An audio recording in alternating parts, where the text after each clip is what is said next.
साल 1901 अमेरिका का एक डॉक्टर डंकन मैकडॉगल एक अजीब से एक्सपेरिमेंट में जुड़ा था। उसने मरते हुए 6 मरीजों को एक खास वजन करने वाली मशीन पर रखा। राइट। अब जैसे ही उन मरीजों ने आखिरी सांस ली तो उनकी जो वेट मशीन थी वो थोड़ी सी उसकी सुई घूमी और 21 ग्राम का फर्क आया। राइट। वजन कम हो गया 21 ग्राम। क्या ये वो वजन था जो हमारे शरीर से आत्मा के निकलने के बाद कम हुआ? क्योंकि उनके मरने के बाद ही ये वजन कम हुआ। पर साइंस ने इसको खारिज कर दिया। लेकिन एक सवाल तो आज भी खड़ा है। और वो सवाल क्या है? सवाल है कि जो आपके शरीर को जिंदा रखता है वो चीज है क्या? जो आपके दिमाग को सोचने पर मजबूर करता है वो चीज है क्या? है ना? तो ये जो आत्मा है, आत्मा ये सिर्फ एक धार्मिक कहानी है या ऐसा विज्ञान जिसको हम लोग आज तक समझ नहीं पाए? तो दोस्तों, पुनर्जन्म में जो का वीडियो मैंने डाला था उसमें आपका काफी प्यार मिला। तो आज हम एक ऐसी यात्रा पर निकले हैं जहाँ पे विज्ञान और शास्त्र, है ना, साइंस और अपनी जो स्पिरिचुअलिटी बोलो या जो अपने एंशियंट स्क्रिप्चर है वो आपस में हाथ मिलाते हैं। तो अपन क्या करते हैं? अपन सबसे पहले शब्द को पकड़ते हैं। तो शब्द क्या है? संस्कृत में हम क्या कहते हैं? आत्मा को आत्मन। राइट। आत्मा बोलो आत्मन बोलो एक ही बात है। अब हम इसका संधि विच्छेद करते हैं, है ना? क्योंकि किसी भी चीज को जानना है ना, तो शब्दों के अर्थ को जानना पड़ेगा और अर्थ से फिर भाव पता चलेगा। तो कैसे करेगा? तो सब अब देखो, हम स्पिरिचुअलिटी करेंगे बट साइंस के लॉजिक को यूज करके। तो कैसे साइंस क्या करता है? किसी भी चीज के बारे में जानना रहता है तो उस चीज को तोड़ के उसके अंदर घुसता है। तो हम यहाँ पे क्या करेंगे? शब्द को तोड़ेंगे और उसके अंदर घुसेंगे। तो आत्मन, जो आत्मन है वो अथ और मन, ठीक है, इन दो धातुओं से मिलकर बना हुआ है। इन दो अक्षरों से मिलकर बना है।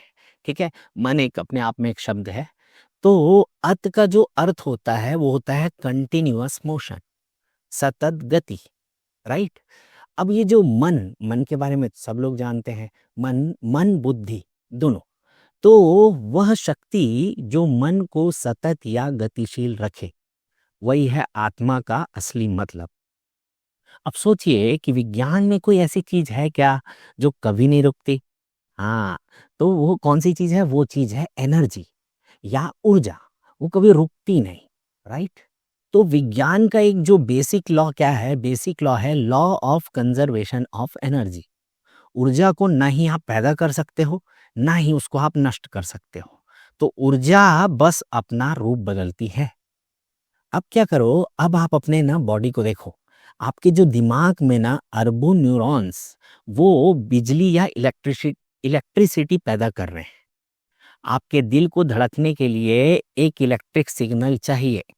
तो जब कोई इंसान मरता है तो वो बिजली कहाँ जाती है? बिजली कभी खत्म नहीं होती है, वह बस फॉर्म चेंज करती है। तो यही वह पॉइंट है जहां पे आत्मा और ऊर्जा दोनों एक हो जाते हैं। तो आपका शरीर है वह एक बल्ब है जो टूट तो सकता है, लेकिन आपके अंदर जो करंट है, जो अविनाशी आत्मा है। तो आज के जो आधुनिक जो साइंटिस्ट है वो क्या मानते हैं? वो मानते हैं कि हमारी जो चेतना या कॉन्सियसनेस, देखो, मेरे दृष्टिकोण में या जितना मैंने पढ़ा, चेतना और कॉन्सियसनेस और आत्मा हल्का हल्का सा फर्क है। क्योंकि स्क्रिप्चर में जहां जहां पे यूज किया गया है ना, तो थोड़ा थोड़ा सा फर्क है, एकदम बारीक सा। ठीक। तो दिमाग के अंदर जो छोटे छोटे जो माइक्रो ट्यूबल्स रहते हैं हमारे दिमाग में, उसमें क्वांटम लेवल पे आत्मा रहती है। तो जब हमारा शरीर काम करना बंद कर देता है तो यह जो क्वांटम डेटा है ये ब्रह्मांड में फैल जाता है। राइट। पुनर्जन्म वाले वीडियो में मैं बताया था। तो सोचिए, अगर आपका सारा अनुभव, आपकी सारी यादें, आपका सारा पहचान एक डेटा की तरह ऊर्जा में सेव हो जाए, तो क्या मौत वाकई में अंत है क्या? या फिर सिर्फ एक data transfer? Only data transfer होता है मौत में। राइट। तो यहाँ पे अपना बेस तैयार हो गया है। हमने क्या समझा? हमने समझा कि आत्मा का मतलब वह ऊर्जा जो मन या बुद्धि को चलाती है। लेकिन सवाल यह है कि अगर आत्मा ऊर्जा है तो वह रूप क्यों लेती है? वो एक इंसान के शरीर में क्यों आती है?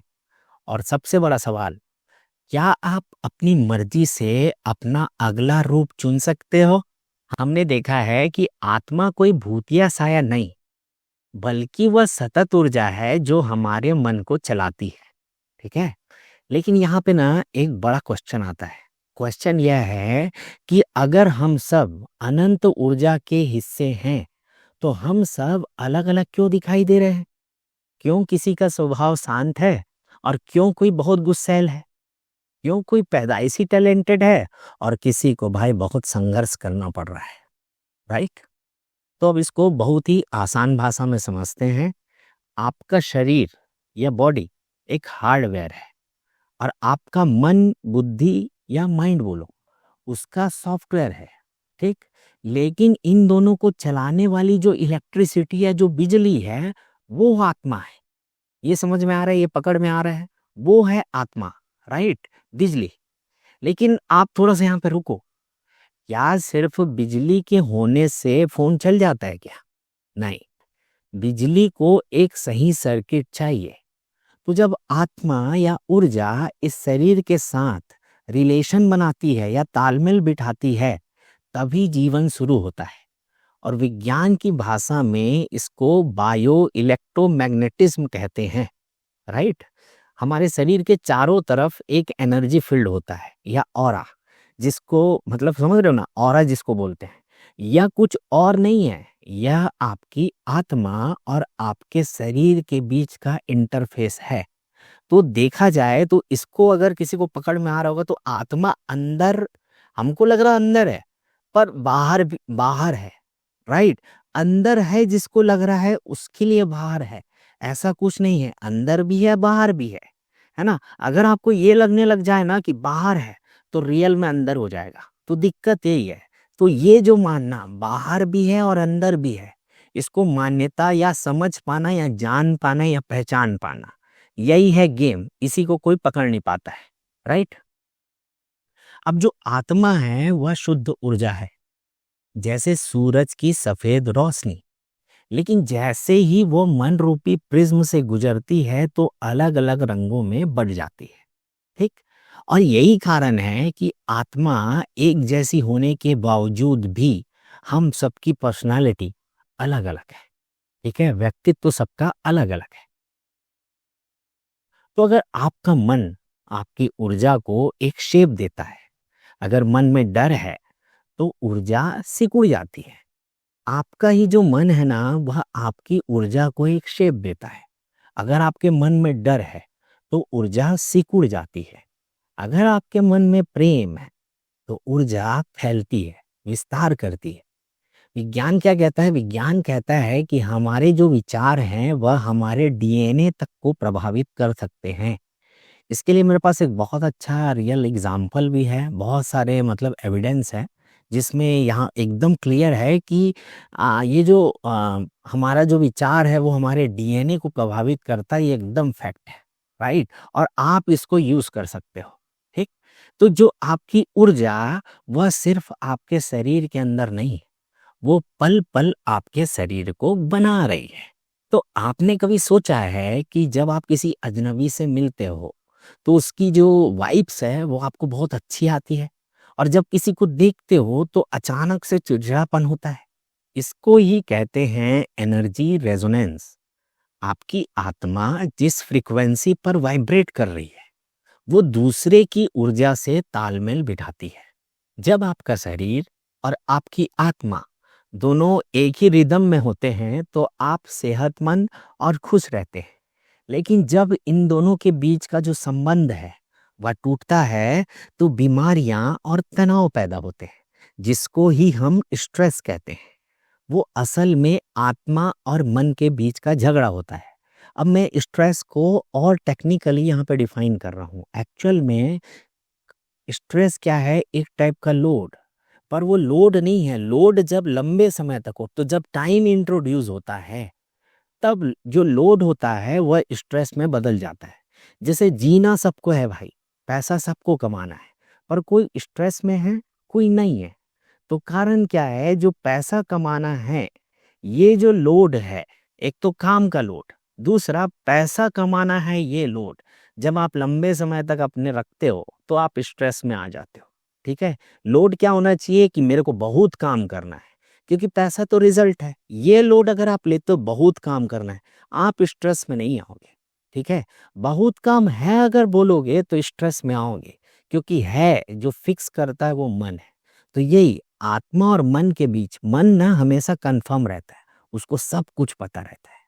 तो भाई, अब हमको समझ में आ गया कि शरीर और आत्मा के बीच का यह रिश्ता बहुत गहरा है। तो अब एक बहुत ही खतरनाक सवाल, अगर आत्मा सिर्फ ऊर्जा है तो वो खास तरह के हालातों, खास तरह के माता पिता या खास तरह के दुखों दुखों की तरफ ही क्यों अट्रैक्ट होती है भैया? है कि नहीं? क्या हमारी आत्मा के पास अपना कोई मैग्नेटिक पावर है क्या? आपने कभी सोचा है कि आप ही क्यों हैं? आप इसी परिवार में, इसी देश में और इसी शरीर में क्यों पैदा हुए? तो क्या ये सिर्फ इत्तेफाक था? विज्ञान कहता है कि ब्रह्मांड में कुछ भी बिना कारण नहीं होता। तो अगर आत्मा ऊर्जा है, तो हर ऊर्जा का अपना एक मैग्नेटिक फील्ड होगा ही होगा। तो आज हम उस रहस्य को खोलेंगे कि कैसे आपकी आत्मा ने आपके वर्तमान जीवन को अट्रैक्ट किया है। राइट, ध्यान से सुनना। तो हमने बात की थी कि मन एक सॉफ्टवेयर है, लेकिन इस सॉफ्टवेयर में कुछ खास फाइलें होती हैं जिन्हें हम संस्कार या डिजायर, इसी को वासना बोलते हैं।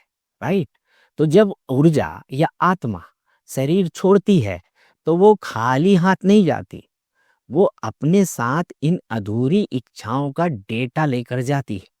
जैसे एक चुंबक केवल लोहे को खींचता है, सोना या प्लास्टिक को नहीं, वैसे ही आपकी आत्मा की एनर्जी फ्रीक्वेंसी केवल उसी गर्भ में या उसी हालात की तरफ खींची चली जाती है जो आपके पुराने डेटा से मैच करती है। तो अब समझ में आ रहा है ना? तो यहाँ पैदा हुए हो ना, तो अपने आप को साफ करो भैया, नहीं तो बार बार अपने आप अट्रैक्ट हो जाओगे। तो रियल में करना क्या है, बोल रहे हैं ना कि सब मुक्त होना, सब कुछ साफ करना। नहीं तो क्या होगा, जो फ्रीक्वेंसी के साथ या जो इच्छा के साथ आप अटैच होकर रहोगे, वापस फिर जन्म लोगे तो होगा क्या? आप ना लीला में प्लेयर बन के रहोगे, है ना? आप कभी नहीं जान पाओगे कि यहाँ पे गेम चल रहा है, ठीक है, या जीवन एक लीला है। ठीक, क्योंकि आप वापस वापस आपको लीला बोलते हैं ना कि वीडियो गेम खेलना इतना अच्छा लगता है, कई बार बचपन में क्यों खेलना अच्छा लगता है, तो वही है भाई, खेलना तो यही है। ठीक है, अब ये जो कोई कनेक्ट कर पाए, जो समझ पाए, मैं ज़्यादा डिटेल में बोल भी नहीं सकता क्योंकि जानता भी नहीं। ठीक, तो विज्ञान में एक अजीब सी थ्योरी है, और वो थ्योरी है क्वांटम इंटेंगलमेंट। तो इसके अनुसार जब दो कण कभी एक साथ थे, वो ब्रह्मांड के दो कोनों में होने के बाद भी एक दूसरे से जुड़े रहते हैं। ठीक, तो वैसे ही हमारी आत्मा उन लोगों और उन हालातों की तरफ आकर्षित होती है जिससे हमारा पुराना नाता है, जिसे हम किस्मत या संयोग कहते हैं। तो वो असल में आपकी आत्मा का अट्रैक्शन डेवलपमेंट है। आप उन परिस्थितियों को खुद खींच रहे हैं ताकि आप अपना अधूरा डेटा या जो कर्म का जो बैलेंस है उसको आप पूरा कर सके। ठीक है, तो अगर आप रेडियो पर 93.5 ट्यून करोगे तो आपको वही स्टेशन सुनाई देगा। वैसे ही अगर आपकी ऊर्जा डर या नफरत की फ्रीक्वेंसी पर है तो आप अपने जीवन में वैसी ही समस्याओं को आकर्षित करेंगे। लेकिन अगर आप अपनी ऊर्जा को प्रेम या ज्ञान की तरफ लेके जाते हैं तो आपकी आत्मा का मैग्नेटिक फील्ड चेंज हो जाता है। इसीलिए महान संत हमेशा कहते हैं कि अपने विचार बदलो और भाग्य बदल जाएगा, क्योंकि विचार बदलने से आपकी आत्मा की आकर्षण की जो शक्ति है उसका डायरेक्शन चेंज हो जाता है। आकर्षण हमेशा रहता है, आपकी आत्मा अट्रैक्ट करेगी, जो चाहोगे वो पाओगे। ठीक है, बस डायरेक्शन देना है। आपको क्या लग रहा है, आप खोज रहे हो डायरेक्शन, किधर जाऊं किधर नहीं, आप डायरेक्शन दो, हाँ मैं ये करूंगा बस। क्यों? क्योंकि अच्छा लगता है। इसीलिए बोलते हैं ना कि हॉबी हॉबी को ही अपना वो बना लो, है ना, कि लाइफ अर्न करने के लिए, लाइफ चलाने के लिए जो चाहिए वो। ठीक है। तो अब हमें पता चल गया है कि हम यहाँ पे कैसे आए। हमारी आत्मा एक चुंबक है जो अपने पुराने डेटा के हिसाब से नया बॉडी चुनती है। लेकिन यहाँ पे एक बहुत बड़ा खतरा है। एक ऐसी चीज है जो हमें इस जन्म और मृत्यु के चक्र में बुरी तरह फंसा लेती है। एक ऐसा नशा जो आत्मा को भी कभी मुक्त नहीं होने देता। तो जिसको हम बोलते हैं द एडिक्शन ऑफ फॉर्म, रूप लेने का एडिक्शन। तो अब नेक्स्ट आगे हम लोग जानेंगे कि हम इस चक्र में कैसे एडिक्टेड हो जाते हैं, कैसे यह ब्रह्मांड हमें अपनी माया में फंसा के रखता है। तो अगर आप इस नशे से बाहर निकलना चाहते हैं तो वीडियो को कंटिन्यू करो। तो आपने कभी सोचा है कि दुनिया में इतनी तकलीफी होने के बावजूद भी हम बार बार इसी धरती पर वापस क्यों आना चाहते हैं? तो विज्ञान में इसे कहते हैं डोपामाइन लूप और अध्यात्म में इसे कहते हैं माया। तो आज हम बात करेंगे उस एडिक्शन की जिसने अपनी आत्मा को इस शरीर के पिंजरे में कैद कर रखा है। तो आप आगे थोड़ा सा रेडी हो जाओ क्योंकि जो सच है वो थोड़ा कड़वा होने वाला है। तो हमने देखा कि जो आत्मा ऊर्जा का वो रूप है जो रूप लेती है, लेकिन समस्या तब शुरू होती है जब यह ऊर्जा उस रूप की आदी हो जाए। जैसे एक शराबी को शराब की बोतल से लगाव हो जाता है, वैसे ही आत्मा को मैं होने के एहसास से लगाव हो जाता है। मेरा घर, मेरा परिवार और मेरा नाम। हम भूल जाते हैं कि हम वो अनंत ऊर्जा हैं और हम खुद को वो लिमिटेड शरीर समझने लगते हैं। इसीलिए विज्ञान की भाषा में इसको ईगो आइडेंटिफिकेशन कहते हैं, राइट? तो हमारा मन पुराने अनुभवों का गुलाम है। विज्ञान कहता है कि हमारा शरीर हर 7 साल में अपनी एक कोशिका बदल देता है, हर एक कोशिका। लेकिन हमारी यादें और हमारी आदतें वो क्यों नहीं बदलती? बताओ। क्योंकि वो ऊर्जा या आत्मा उन यादों को पकड़ के रखती है। हम उन्हीं सुखों और उन्हीं दुखों को दोबारा जीने के आदी हो जाते हैं। यही एडिक्शन आत्मा को मजबूर करता है कि वो फिर से एक नया शरीर ले, ताकि वो उन अधूरी इच्छाओं को फिर से चख सके। यह एक डिजिटल लूप की तरह है भैया, जो कभी खत्म नहीं होता। तो क्वांटम फिजिक्स की एक थ्योरी कहती है कि ये जो ब्रह्मांड है वो होलोग्राम हो सकता है। हमारी इंद्रियां हमें वही दिखाती है जो हम देखना चाहते हैं। तो जब तक हम इस भौतिक दुनिया के सुखों के एडिक्शन में हैं, तब तक हमारी जो आत्मा का जो मैग्नेटिक पुल हमें वापस इस धरती की ओर खींचता रहेगा। जैसे फोन की बैटरी खत्म होने पर आप उसे चार्जिंग में लगाते हैं, वही है जन्म होना। ठीक है। वैसे ही इच्छाएं खत्म ना होने पर आत्मा फिर से फिजिकल फॉर्म में आपका प्लग इन हो जाती है, राइट? तो इसका क्या कोई अंत नहीं है? क्या हम हमेशा इस पहिए पर दौड़ते रहेंगे? तो फ्रेंड्स, हर लूप का एक एग्जिट बटन होता है और हर नशे का एक इलाज होता है। तो आगे हम फाइनल कंक्लूजन करेंगे अभी इस वीडियो के कि कैसे इस एडिक्शन को तोड़कर उस परम ऊर्जा को हम बना सकते हैं, जिसे हमारे शास्त्रों में मोक्ष या विज्ञान में प्योर कॉन्शियसनेस कहा गया है। तो हमने समझा कि आत्मा क्या है, यह कैसे मन को चलाती है। मतलब आत्मा अंदर में है, बाहर में मन, बुद्धि, फिर शरीर, फिर ये जगत, ऐसा है। और मेन वही है जो पावर पावर जो है ना, मेन वही है, और वहीं पे आपका अनुभव भी हो रहा है। ठीक है। तो कैसे हम रूप को मतलब कैसे हम इस रूप के आदी हो गए? तो अभी सबसे बड़ा सवाल क्या आता है कि इस चक्र से बाहर कैसे निकले? तो क्या विज्ञान या अध्यात्म के पास कोई ऐसा फॉर्मूला है क्या जिससे हम ये जो इनफाइनाइट लूप है उससे आजाद हो सके? तो क्वांटम फिजिक्स में एक कमाल की चीज है द ऑब्जर्वर इफेक्ट। जब तक हम कण को देखते नहीं वो लहर या वेव की तरह होता है, और जैसे ही हम उसको देखते हैं तो वो कण या फॉर्म बन जाता है। ठीक, तो वैसे ही जब तक हम खुद को शरीर मानते हैं तब तक आप इस लूप में फंसे रहते हैं, और लेकिन जैसे ही आप एक ऑब्जर्वर या दृष्टा बन जाते हैं तो अपने मन को अलग होकर देखना शुरू कर देते हैं, और आपकी जो ऊर्जा का जो बंधन है, आपकी जो आत्मा का बंधन है, वो टूटने लगता है, जिसे विज्ञान कॉन्शियसनेस कहता है। पर वही आपकी आजादी की चाबी है भैया। तो स्टार्टिंग में मैंने क्या बताया था, आत्मन इक्वल टू अत प्लस मन, वह जो मन को सतत रखे। मन मतलब बुद्धि और मन दोनों।